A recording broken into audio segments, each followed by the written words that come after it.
Let's return to This Week in America. Here's your host, Rick Bratton. Welcome back, everybody, coast to coast. This Week in America. From author Bruce Noon, the critically acclaimed Inca Gods and Aliens, a novel about the Incan journey of discovery, conquest, and the future. Bruce is a retired software analyst, registered medical technologist who earned a bachelor's degree in microbiology and liberal arts from the University of Arizona.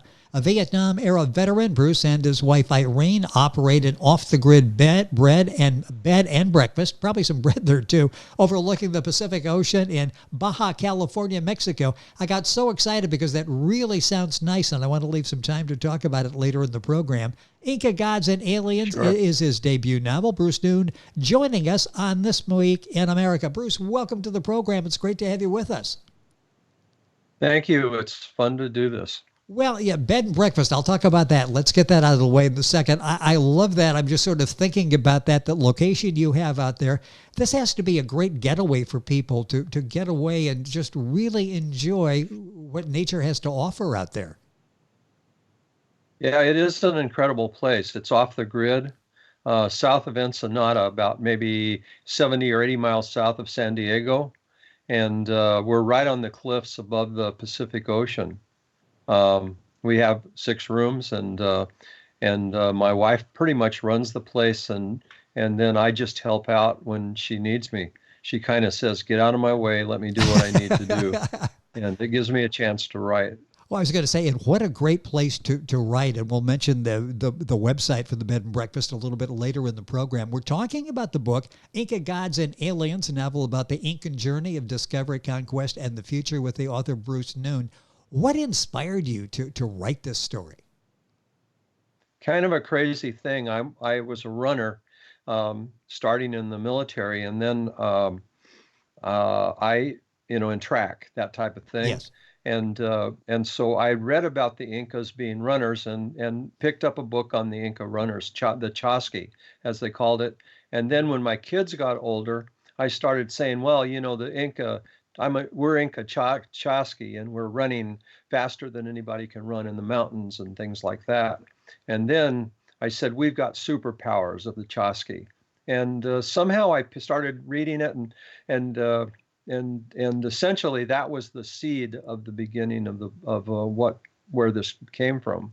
And I understand this process began, like about 20 years ago? Am I understanding that correctly?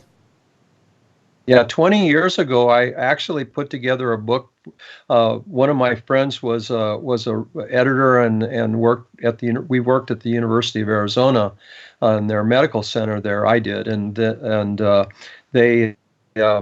he said, "Why don't you go ahead and put something together, and maybe we can turn it into a book." So I ended up by writing a book called Handbook for a Terrorist, and it was right about 9/11. When we were ready to put it out, and we said, well, maybe we'd better hold off on this. And then life happened, and here it is 20 years later, and internet, has given me the opportunity to expand on that. Well, I was going to ask you about the research, because it seems so thorough and so well done. Talk about the research for this. Oh yeah, the research essentially, I've been pleased to be able to say that the internet has helped me tremendously. I've done a lot of reading, number of really great books, but the bulk of the research on the Chasqui, the shaman, the drugs that they use for various things has all been researched out on the internet. And then I found out that there are just archives, huge archives in Spain that uses that where the conquistadors, the Pizarro conquistadors had actually documented nearly every step of the conquest, and some of them just talked about the heroes, and then others talked about the actual Indians when they actually some of the things, and were trying to salvage some of their information. Most of us have sort of a basic knowledge of the Incas. When you were writing this book, doing the research for the book Inca Gods and Aliens, Bruce Noon, the author, is our guest on the program. What did you find out that was new to you? Were there aspects of it that you found like, wow, I didn't know this before, and this is fascinating? Yeah, a lot of the things that I didn't really understand. I knew there were things called quipu. You can spell it Kipo or Quipu. Um, and they're basically strings with knots in them, and they can have colors. And if you look at my book, this book, my book cover has Yes.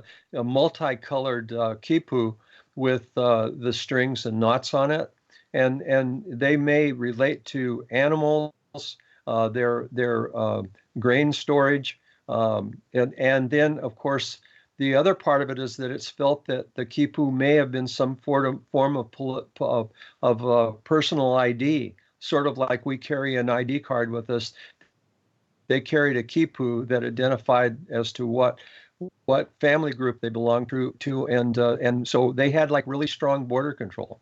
And the quipu, that was the other thing that I found out that was just amazing, that how that, and then of course the roads, and that they were able to run at high altitudes, which didn't make any sense, which led me to believe that they may have had some other power going on or something that helped them. Well, that's interesting.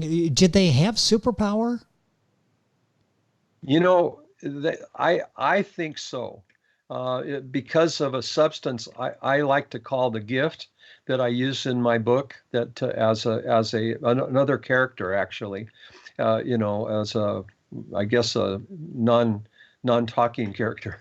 The gift is essentially a drug that they took, that normally it would kill you if you took it, because you weren't in shape to handle what it would give to you. With somebody that was very young or very, very fit, they could survive its use, and it would give them powers that would allow them to do things that would kill the normal man. It's just fascinating. The book is Inca Gods and Aliens, a novel about the Incan journey of discovery, conquest, and the future by Bruce Noon, our guest on the program. Book's available at Amazon. You can link onto our website, thisweekinamerica.us, and you'd be able to get a copy of the book there as well. When you talk about it, it almost sounds like, yeah, it's believable. It's possibly true they have superpowers. Do you believe that? I tried to integrate the believable with the unbelievable. Some of the things, if you realize on our biology, we do have a reverse side of the Krebs cycle that allows us to burn fat in a very fast way. And when I started looking at that, I was thinking, man, I wonder how if this could possibly work. And I took a leap of let's say, license there. Well, it makes for a great story. So there's absolutely nothing wrong with the writer's license to be able to enhance the story a little bit, because it gets us all thinking and gets us caught up in the telling of the story. They managed to talk to the god, and see if I'm saying this correctly, Sach'amama, who gave them the powers. Sach'amama. Yeah. Sach'amama. Okay. Explain that. Well, there are a number of gods that the Inca believe in. There's the god of the earth, the god of the sky, the god of the sun, and they have the names for Pachacamac, who is the earth, who basically has other gods that are associated with the creation of that. So Inti is the god of the sun, and Viracocha is the god of, let's say, the sky and space. And there's Pachacamac is basically a group of gods, and one of those is Sach'amama. Sach'amama is actually responsible for creating life, and she's a snake with two heads, and she also has a, let's say, a spiritual side, which is kind of interesting since she's a god anyway, where she's god of the rainbow. So of course I use the images of rainbow and the snake with two-headed. If you take that to the Christian Bible, the snake also plays a predominant role. So anyway, the Sach'amama is kind of like the curator in my book, where she actually gets to talk to people in their in modern times. To talk to a god, you need to use hallucinogenic drugs called ayahuasca, and it's a blend of drugs that basically they use they call it hallucinogenic tours to talk to the gods. Kind of a weird thing, but in my book, and from the historical and lore, they also talk to the gods, and actually the gods came to them in human form, and so I took that with Sach'amama to create her interaction, which didn't use drugs. I wasn't really fond of that idea, so I thought, well, let's take a look at that. And then what does she provide?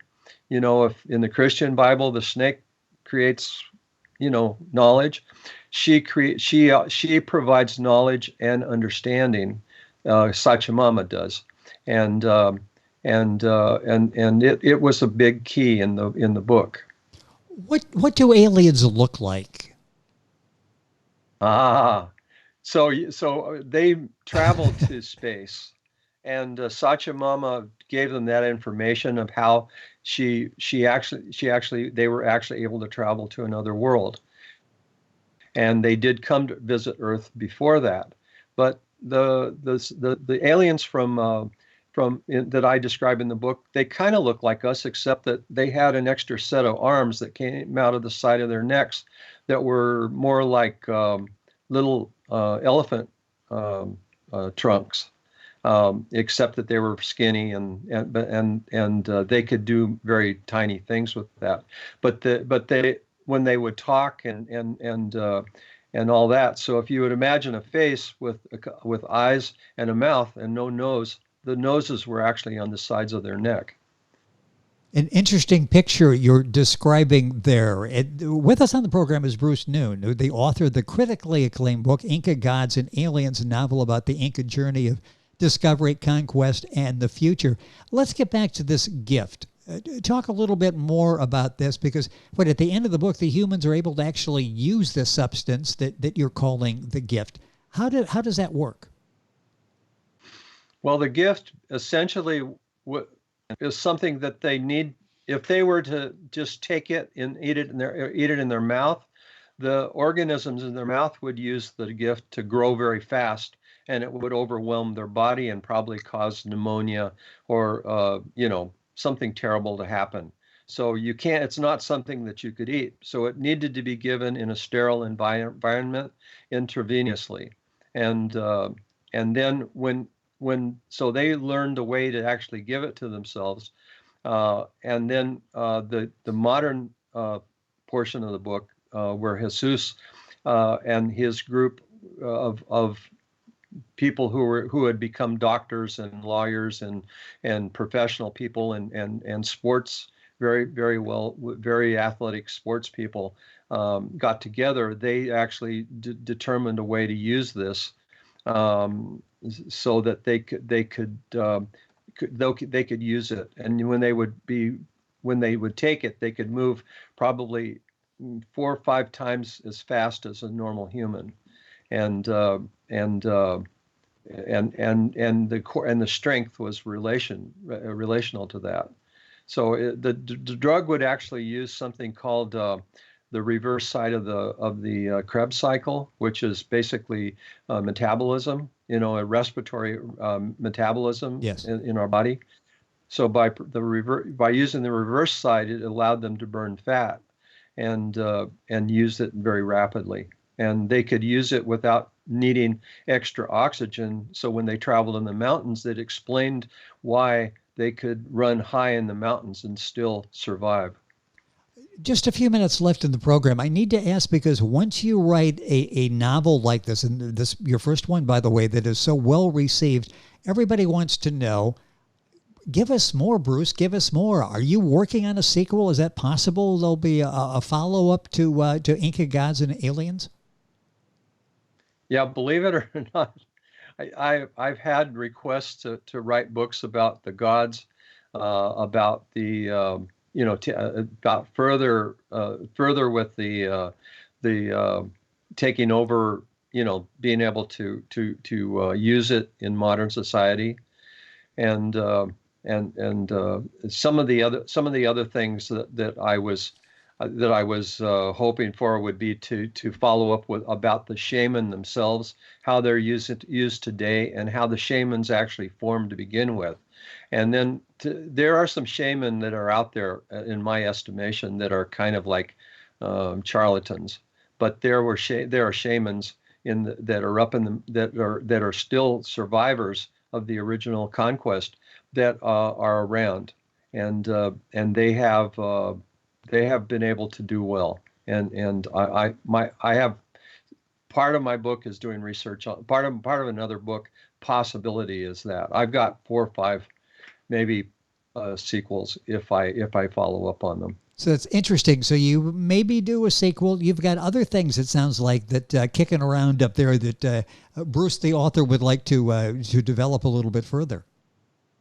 Yeah, I'm kind of crazy. I was in a coma for 11 days. I had something called an aortic aneurysm about 10 years ago, and when I woke up, I wanted something to write, and I wrote down up to 25 some stories that I had dreamed. One of them, though, one of the most predominant one, that I had lived for about 6 months in the future, almost 20,000 years in the future.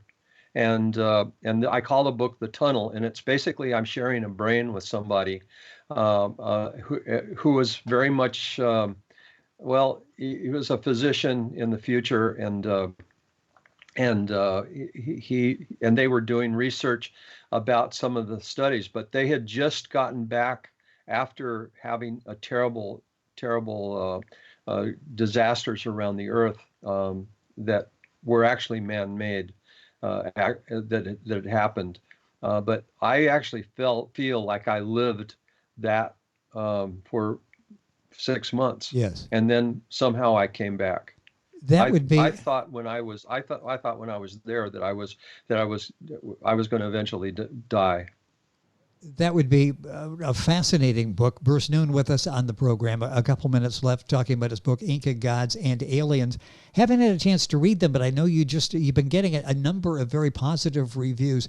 What's that like? Debut novel, you put this out there and suddenly people are like, yeah, we really like this. That's got to be very rewarding to see the kind of reviews that you're racking up for the book.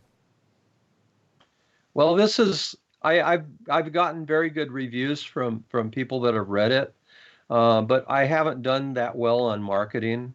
So I'm not nearly where I would hope where I hoped I'd be. Yes. But I'd love it if anybody would go out there and take a look at it and give me feedback. If you want to send me messages or tell me how much you hated something or think I should fix something, I'm all for it. Well, Bruce Noon is the author of the book Inca Gods and Aliens, a novel about the Incan journey of discovery, conquest, and the future. In the 30 seconds we have left, what's the name of the bed and breakfast, and where can we find out more information on it? Oh, it's Casa Mediodia, and it would be noonbb.net.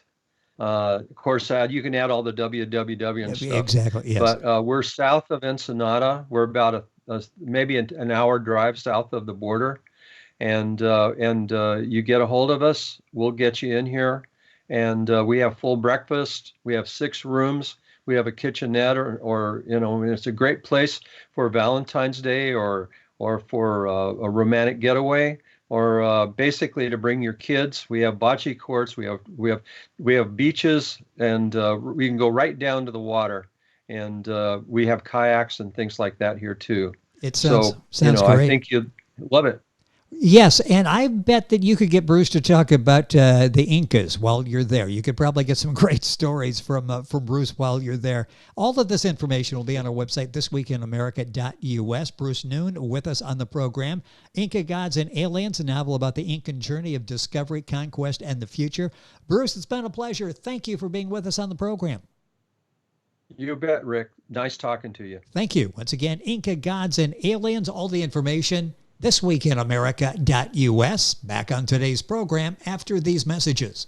This Week in America is online. You can visit our website, thisweekinamerica.us. Scott Pinkerton, Associate Producer of This Week in America. Jay Anderson, Segment Producer. Ben Watson, Webmaster. Otto Bechet, Director of Engineering and TV Production. This Week in America produced and is a trademark of Blue Funk Broadcasting, LLC. For information on all of our guests and to listen to this week's show, our website again at thisweekinamerica.us. And I'm Sean Bratton, Executive Producer of This Week in America.